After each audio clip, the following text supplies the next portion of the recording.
Hey everyone, it's Connor back from this old farm, and today we got on our viewer shirt. If you check out Chrome Pipe Kid, I think is his name if I remember right, Chrome Pipe Kid on YouTube, he gave us this cool shirt at the Northern Threshing Show, so we're wearing that in support of his family business there. But today we got the Farmall M and the Gale 7200. I think that's a 7. Yeah, that's a 7. Hooked up. We're gonna go do some green chopping. We're gonna take that, I don't know if you can see it way there in the background, somewhere over in there, the farmhand rear unload wagon, and go chop up a field. So fix a dangly hose and there's zip ties for that. Yeah. So lube. So I had to replace the starter button off of this, rub the one off of Luke's M. Thanks, Luke. And put it on here because mine decided it was going to finally give up. So Rick's got to order some of them so that Luke doesn't yell at me for his M not having one. And yeah. So we'll bring you guys back when we're over at the field and starting things up and getting going here, I guess.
So for those of you that are wondering how this is coming out, oop, not too bad.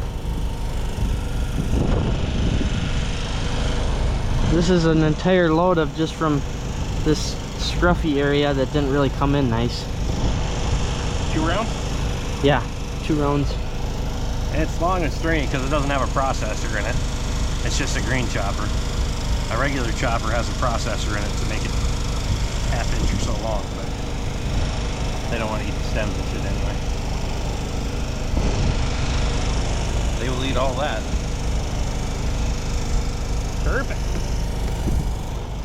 All right, we're gonna call it quits for the night. I don't know what I would just spit out of my mouth there.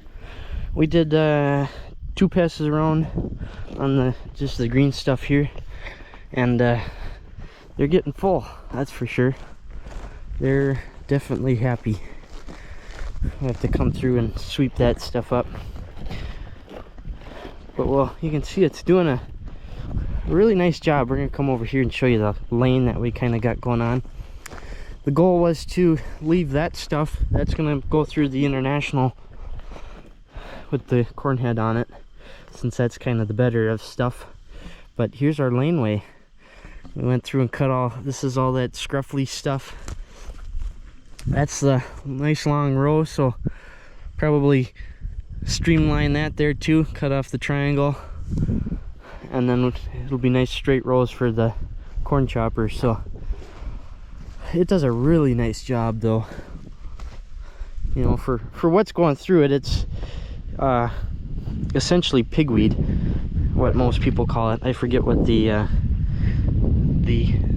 scientifical name is, but it's essentially pigweed with a little bit of corn in it, and it's cutting pretty clean.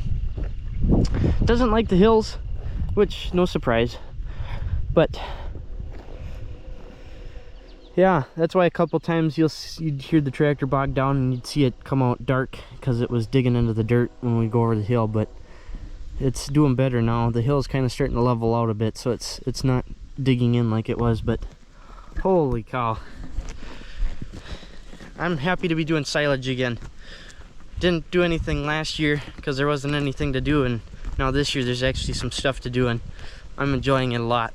I miss doing that when me and Dad did it, so it's nice to kind of be back into it a little bit. So we did 3 loads today.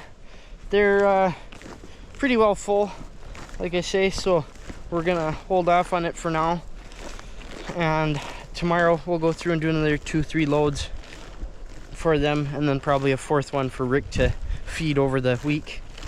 And then he was talking about maybe doing another load or 2 midweek, like Wednesday, Thursday, after he's fed out the one we save. So we got a pretty good team going though. The M with the choppers working nicely. We got Rick's 400 with for the wagon unload, and that 400 works slick. It's nice having the independent power takeoff on there. It works really nicely, because I'm used to when we ran this style unload wagons with my dad, we used this Farmall H, and there's no independent power takeoff on that, so it's a nice improvement. But yeah, I don't know what we're doing the rest of the day today. We'll see. We'll come up with something, I'm sure. If not, we'll be talking to you tomorrow, I guess. So yeah, we'll talk to you guys in a second for you. All right, so it's Sunday morning. No, it's not. It's Sunday afternoon. And we got the 756 out, and as you can tell, well, you can't really tell, it hasn't really changed much. We went through and we did the retorque on it. We drove it down the road, up and down the road. That took 2 trials, because the first try, well, and you can see on the second try even, we're having rust problems again. Rick said that Bob and Wendy had troubles with this thing having rust in it, and well, now we're dealing with it again. So the first time we tried to travel it, the bowl was full of stuff. It wasn't packed sediment like that is, but it was completely full. It clogged that screen. There's a little bit down in the screen at the carburetor, so I ended up having to have Rick pull me back. Got that cleaned out, and we were able to do the road travel, and get it good and warm, hot, and pulled the valve cover off. We had to pull this heat shield for the gas tank that's right here off, and then pull the valve cover off. So we had to pull the heat shield off in order to get enough room to get the valve cover out. So we got that off and got it retorqued, got the valves readjusted. There's a few that were a little bit loose, a few a little bit tight, so they all should be about the same now. I'm not super good at doing valve adjustment, but we're getting there, so should be okay. So that's done. So now what we're gonna look into is removing the cab. I don't want to put any of the sheet metal on until the cab is off because I don't want to risk damaging anything. So we're gonna look at removing the cab. There's a bolt down there, looks like 1, 2 down there. We have to pull the steps off because those have to go back on the tractor. So pull them 3 bolts. There's a clamp on either side that goes around the axle. We have to pull off this back cover here, whatever that entails, because it needs to, the cab needs to go around the seat, of course. So you have to pull off this back cover in order to get around the seat. And 3 bolts on the same side, or other side. It's just like it is on the other side. And then I think that's pretty much it. To get, I don't think there's anything that attaches it to the fenders or anything like that. So yeah, we got a little bit of project there. We got to disconnect the light, this light here too, and because it's connected over to this side, and this side stays with the tractor. It's connected to the fender. So I'm gonna get to working on taking this apart, and then we'll talk to you guys either when we're removing it or once it's removed, or we'll see what we come up with. So talk to you in a second, I guess.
Alright, we're back to the farm. We are done baling. I didn't take the time to stop and move the camera around a bunch of places. I kind of just wanted to get it done and get it over with, because we've got a cab to pull off the 756 yet tonight. So I don't know, that was maybe 2 hours I think it took me. We were up at Squatch 253's there, finishing that up. We still got there's a center portion. I don't know if you were able to see in the video or not, but the center portion that didn't get cut, so that's gonna have to get cut yet once the hay bind's fixed up some. And then I think that'll be it for haying 2023. So I'm gonna come find Rick wherever he is and then see what the plan is from here.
Well guys, that's all I got for you this week. Hopefully that was enough excitement for one weekend for you guys. We got the, you can't even see it, but yeah, you kind of can, maybe. We got the 756 back together, retort, cab off, lots of niceness there. She's ready to go, she's ready to rock and roll. Still got a little bit of sediment, rust, whatever you want to call it, in the coming out of the fuel tank, but that'll get worked out. I know it's dark, you can't see much, at least from what I can tell on the screen. Maybe on the computer it's different, I don't know. whatever. You can hear me talking at least. And then we're just coming out here to the tractor corral, the equipment lot, the auction lot, whatever you want to call it. Coming out here to the M, which you can't really see back there, I don't think. Did some good action with that. Did some baling with the Kubota over there. It was a good, successful weekend, I think. So, with that being said, we're headed home. It's 8:45 already, and I gotta get home and shower so that I can get up at 5 o'clock in the morning and go to work. Jolly good work. Gotta love it. Or not. So, anyways, thanks for watching, everybody. Hopefully you enjoyed all the little bit of IH action we got going this weekend. It was quite a bit of fun, at least for me. Hopefully it was for you guys too. Thanks for watching. Hopefully we see you guys all next week. And yeah, we'll talk to y'all next time.